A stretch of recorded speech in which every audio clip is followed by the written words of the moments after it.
Guys, welcome back to my channel. ನಾನು ನಿಮ್ಮ ಕಾವ್ಯ ಶೆಟ್ಟಿಗಾರ್. ಇನ್ನೂ ವಾಯ್ಸ್ ಕಂಪ್ಲೀಟಾಗಿ ಸರಿ ಹೋಗಿಲ್ಲ, ಬಟ್ ಸ್ಟಿಲ್ ನಾನೇ ಪುಷ್ ಮಾಡ್ಕೊಂಡಿದ್ದೀನಿ ಇವತ್ತು ವಿಡಿಯೋ ಮಾಡಲೇಬೇಕು ಅಂತ. ಸೊ ಇವತ್ತು ಬುಧವಾರ ಇದು ಬುಧವಾರದ ವ್ಲಾಗ್ ಆಗಿರುತ್ತೆ. ನಾನು ಇವಾಗ ಸಂಜೆ ವ್ಲಾಗ್ ಸ್ಟಾರ್ಟ್ ಮಾಡ್ತೀನಿ. ಸೊ ಮೇ ಬಿ ನಾಳೆ ಮಧ್ಯಾಹ್ನದವರೆಗೂ ಈ ವ್ಲಾಗ್ ಕಂಟಿನ್ಯೂ ಮಾಡ್ತೀನಿ ಅಂತ ಅಂದ್ಕೊಂಡಿದ್ದೀನಿ. ಸೊ ನನ್ನ ಮಗಳು ನೋಡಿ ಆಟಾಡ್ತಾ ಹಾಗೆ ಮಲ್ಕೊಂಡ್ಬಿಟ್ಟಿದ್ದಾಳೆ. ಆಟಾಡ್ತಾನೆ ಮಲಗಿಬಿಟ್ಟಿದ್ದಾಳೆ. ಸೊ ಹಾಗಾಗಿ ನಾನು ಈಗ ಕತ್ಲೆ ಯಾಕಾಗಿದೆ ಅಂದರೆ ಅವಳೆಲ್ಲ ಕ್ಲೋಸ್ ಮಾಡ್ಕೊಂಬಿಡ್ತಾಳೆ ಎಲ್ಲನೂ ಟಿ ವಿ ನೋಡ್ತಾ. ಇದು ಬೆಳಕು ಬರ್ತಾ ಇರೋದು ನಮ್ಮ ಯುಟಿಲಿಟಿ ಏರಿಯಾಯಿಂದ. ಸೊ ಇಲ್ಲಿ ಸ್ವಲ್ಪ ಬೆಳಕು ನಮಗೆ ಬರುತ್ತೆ. ಸೊ ನಾನಿವಾಗ ಅವಳಿಗೆ ಅಂತ ಫ್ರೆಂಚ್ ಫ್ರೈಸ್ ಮಾಡ್ತಾಯಿದ್ದೀನಿ. ಹೇಳಿದ್ರು ಮುಂಚೆನೇ ಫ್ರೆಂಚ್ ಫ್ರೈಸ್ ಮಾಡಮ್ಮ ಅಂತ. ಸೊ ಹಾಗಾಗಿ ಫ್ರೆಂಚ್ ಫ್ರೈಸ್ ಮಾಡ್ತಾಯಿದ್ದೀನಿ. ಮಾಡಿ ಇಟ್ಟು ನಾನು ಅಂಗಡಿಗೆ ಹೋಗಬೇಕು, ಅದಕ್ಕೋಸ್ಕರ ಬೇಗನೆ ಮಾಡ್ತಾಯಿದ್ದೀನಿ.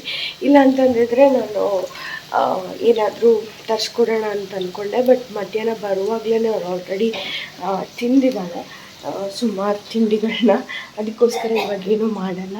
ಹಾಗೆ ನಮ್ಮ ಮನೆಯ ಹೊಸ ಫಿಲ್ಟರ್, ನಮ್ಮ ಫಿಲ್ಟರು ಒಂದು 5 years ಆಗಿತ್ತು, ಅದು ಹಾಳಾಗ್ಬಿಡ್ತು. ಅದಕ್ಕೆ 6000 ಆಗುತ್ತೆ ಅಂತ ಹೇಳಿದ್ರು. ಸೊ 6000 ಕೊಡೋ ಬದಲು ಅದೇ 6000ಗೆ ಹೊಸ ಆರ್ಡ್ರ್ ಮಾಡೋಣ ಅಂತ ಚಹಾ ಇಟ್ಟಿದ್ದೀನಿ. ಸೊ 6000ಗೆ ಅದೇ ಹೊಸದಾಗಿ ಒಂದು ಆರ್ಡ್ರ್ ಮಾಡೋಣ ಅಂಥೇಳಿ ನಾವು ಆರ್ಡ್ರ್ ಮಾಡಿದ್ವಿ. ಸೊ ಇದು 6000 ರೂಪೀಸ್ ಅಲ್ಲ. ನನಗೆ ರೇಟ್ ಬೇಕು ಅಂದರೆ ಕಮೆಂಟ್ ಮಾಡಿ, ನನಗೂ ಸರಿಯಾಗಿ ಗೊತ್ತಿಲ್ಲ ಇವ್ರು ಆರ್ಡ್ರ್ ಮಾಡಿದ್ದು. ಸೊ ಹಾಗಾಗಿ ನನಗೆ ಅದರ ರೇಟ್ ಬಗ್ಗೆ ಎಲ್ಲ ಐಡಿಯಾ ಇಲ್ಲ. ತುಂಬ ಮೆಸ್ಸಿಯಾಗಿ ಇಟ್ಟಿದ್ದೀನಿ ಈ ಕಬೋರ್ಡ್. ಈ ಲಾಂಗ್ ಯೂನಿಟ್ ಏನಿದೆ, ಸ್ಟೋರೇಜ್ ಯೂನಿಟ್ಟು ತುಂಬ ಮೆಸ್ಸಿಯಾಗಿದೆ. ನಾನು ಕ್ಲೀನೇ ಮಾಡೋಕ್ಕೆ ಹೋಗಿಲ್ಲ, ಯಾಕಂದರೆ I was not at all ready to clean anything. ಆ ಥರ ಪರಿಸ್ಥಿತಿಲಿದ್ದೆ ನಾನು. ಅಷ್ಟು ನನಗೆ ಹುಷಾರಿರಲಿಲ್ಲ. ಸೊ ನಾವು ಫ್ರಮ್ ಟುಮಾರೋ ಅಟ್ಲೀಸ್ಟ್ ನಾನು ಒಂದೊಂದೇ ಕ್ಲೀನ್ ಮಾಡ್ಕೊಳ್ಬೇಕು. ಇಲ್ಲ ಅಂತಂದರೆ ತುಂಬ ಇನ್ನೂ ಜಾಸ್ತಿ ಮೆಸ್ ಆಗುತ್ತೆ, ನನಗೆ ಕಷ್ಟ ಆಗುತ್ತೆ. ಹಾಗೆ ಸಂಜೆಗೆ ಅಡುಗೆಯನ್ನು ರೆಡಿ ಮಾಡ್ತೀನಿ ಇವತ್ತು. ಸೊ ಅಲಸಂಡೆ ತೆಗೆದಿಟ್ಟಿದ್ದೀನಿ. ಅಲಸಂಡೆ ಅಂದರೆ ಏನು, ಸೊ ನೀವೇನಂತ ಕರಿತೀರಾ ನನಗೆ ಗೊತ್ತಿಲ್ಲ. ನಾವಿದನ್ನು ಅಲಸಂಡೆ ಅಂತ ಹೇಳ್ತೀವಿ. ಸೊ ಇವತ್ತು ನಾನು ಮಾಡ್ತಾ ಇರೋದು ಅಲಸಂಡೆ ಪಲ್ಯ. ಸೊ ಇವತ್ತು ನಾನು ಮಾಡ್ತಾ ಇರೋದು ಅಲಸಂಡೆ ಪಲ್ಯಕ್ಕೆ ಗಂಜಿ ಮಾಡ್ತಾಯಿದ್ದೀನಿ. ಸೊ ಗಂಜಿಗೆ ಏನಾದರೂ ಒಂದು ಪಲ್ಯ ಇದ್ದರೆ ಸಾಕಾಗುತ್ತೆ. ಹಾಗಾಗಿ ನಾನು ಗಂಜಿಗೆ ಅಲಸಂಡೆ ಪಲ್ಯನೇ ಮಾಡ್ತಾಯಿದ್ದೀನಿ. ಉಪ್ಪಿನೋಡಿ ಮಾಡೋಣ ಅಂದರೆ ಒಣಗಿದ ಮೀನಿಲ್ಲ. ಆ್ಯಸ್ ಯೂಶ್ವಲ್ ನಿಮಗೆ ಮೊದಲೇ ಹೇಳಿದೆ ನಾನು. ಇಲ್ಲಾಂದರೆ ನಮಗೆ ಅಲ್ಲಿ ಗಂಜಿಗೆ ಯಾವಾಗಲೂ ನಮ್ಮ ಮನೇಲಿ ಒಣಗಿದ ಮೀನು ಚಟ್ನಿನೇ ಮಾಡೋದು. ನೋಡಿ ಎಷ್ಟು ಮೆಸ್ಸಿದೆ ಅಂದರೆ ನಿಮಗೆ ನಾನು ಹೇಳೋಕ್ಕೆ ಸಾಧ್ಯ ಇಲ್ಲ. ಮನೇನ ಕ್ಲೀನೇ ಮಾಡಿಲ್ಲ ನಾನು. ಸಾಧಾರಣ 1 ವಾರ ಆಗ್ತಾ ಬಂತು. ಆಲ್ಮೋಸ್ಟ್ ಇವತ್ತಲ್ಲ, ನಾಳೆಗೆ 1 ವಾರ ಆಗುತ್ತೆ ನಾನು ಮನೆ ಕಂಪ್ಲೀಟಾಗಿ ಡೀಪ್ ಕ್ಲೀನ್ ಮಾಡಿ. ಇಲ್ಲಾಂದರೆ ಯಾವಾಗಲೂ ಡೀಪ್ ಕ್ಲೀನ್ ಮಾಡ್ತಾ ಇರ್ತೀನಿ, ಒಂದು 2 ಡೇಸ್ಗೊಂದ್ಸತಿ. ಏನೂ ಸಾಧ್ಯ ಆಗಿಲ್ಲ ಈ ವೀಕೆಲ್ಲ.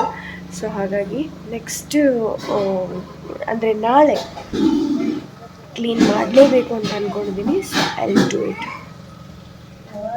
ನನ್ನ ಮಗಳು ಎದ್ದು ಅಮ್ಮ ಅಂತ ಇದ್ದಾಳೆ. Yes, hi darling. ಚಹಾ ಮಾಡಿ ನನ್ನ ಮಗಳು ಒಂದು ಹೊಸ ಅಭ್ಯಾಸ ಕಲ್ತಿದ್ದಾಳೆ. ಚಹಾ ಮಾಡಿ ಚಹಾ ಕುಡಿಯಲ್ಲ, ಸ್ವಲ್ಪ ತಗೋತಾಳೆ, ಅದನ್ನಲ್ಲೇ ಬಿಡ್ತಾಳೆ. ನಿದ್ದೆ ಆಯ್ತಮ್ಮ. So my baby's favourite French fries ಮಾಡ್ತಾಯಿದ್ದೀನಿ.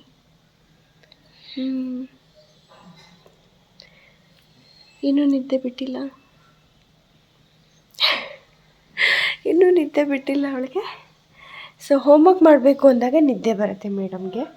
ಸೊ ಇವತ್ತು after eating French fries homework ಮಾಡಬೇಕು. ನೋಡಿದ್ರಾ ಹೋಮ್ವರ್ಕ್ ಅಂದರೆ ಸಾಕು, ಅದೇನೋ ಗೊತ್ತಿಲ್ಲ, ಅವರು ತುಂಬ ಕೊಟ್ಟಿರ್ತಾರೆ ಹೋಮ್ವರ್ಕು. 1ನೇ ಕ್ಲಾಸಿಗೆ ಹೋಗ್ತಾಳೆ ನೆಕ್ಸ್ಟ್ ಇಯರು.